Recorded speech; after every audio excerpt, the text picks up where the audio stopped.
બોટાદના ભામણ ગામે સરકારી બાબુઓ દ્વારા નાણાંનો દુરુપયોગ થયો હોવાનું સામે આવ્યું છે।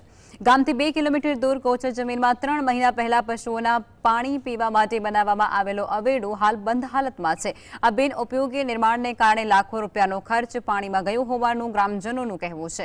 નિર્માણની વિગતો ગ્રામ પંચાયતમાં વહીવટદાર શાસન દરમિયાન 2,85,000 રૂપિયાના ખર્ચે આ અવેડો બનાવવાની મંજૂરી આપવામાં આવી હતી। જો કે તપાસમાં જાણવા મળ્યું છે કે આ અવેડાની દિવાલો માત્ર માટી અને રેતીથી બનાવી દેવાય છે અને જેમાં સિમેન્ટનો નજીવો ઉપયોગ કરવામાં આવ્યો છે।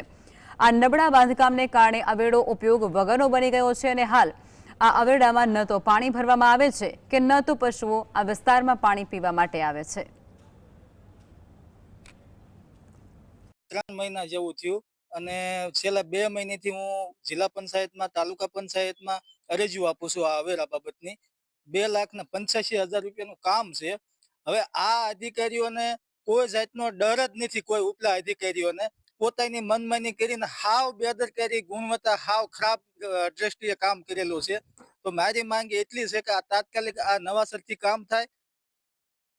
સરકારી નાણાંનો દુર્વ્યય અનેકવાર જોવા મળી રહ્યો છે, ત્યારે આજે બોટાદના ભામણ ગામે કે જ્યાં સરકારી નાણાંના દુર્વ્યયનો ઉત્તમ ઉદાહરણ આપણી સામે આવી રહ્યું છે।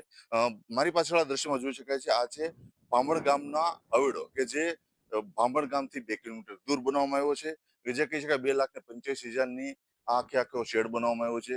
આ શેડ એટલો હલકી ગુણવત્તાવાળો જે બનાવ્યો છે, ખાસ કરીને દ્રશ્યમાં જોઈ શકાય છે આ બિલકુલ અવાવરી જગ્યામાં, એટલે કે 2 કિલોમીટર દૂર અહીંથી કોઈ માણસ પણ પસાર થતું નથી, ત્યારે અહીંયા પશુઓ તો આવવાના નથી, એ કે સામાન્ય હકીકત છે।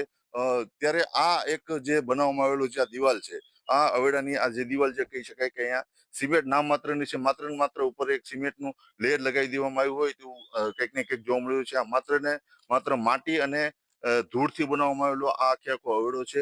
હલકી ગુણવત્તાવાળું, સંપૂર્ણપણે વહીવટીદાર શાસન દ્વારા કઈ રીતનો વહીવટ કરીને બનાવવામાં આવ્યું છે, એક મોટો સવાલ છે।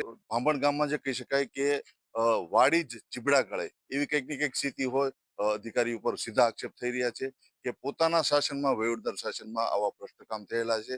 ત્યારે હવે આ અવેડાનો ઉપયોગ શું, એક મોટો સવાલ છે, અને આ નાણાંનો જે દુર્વ્યય થયો છે એ રિકવર કોની પાસે કરવા, એક મોટો સવાલ। ધર્મેન્દ્ર અલરેડિયા, GS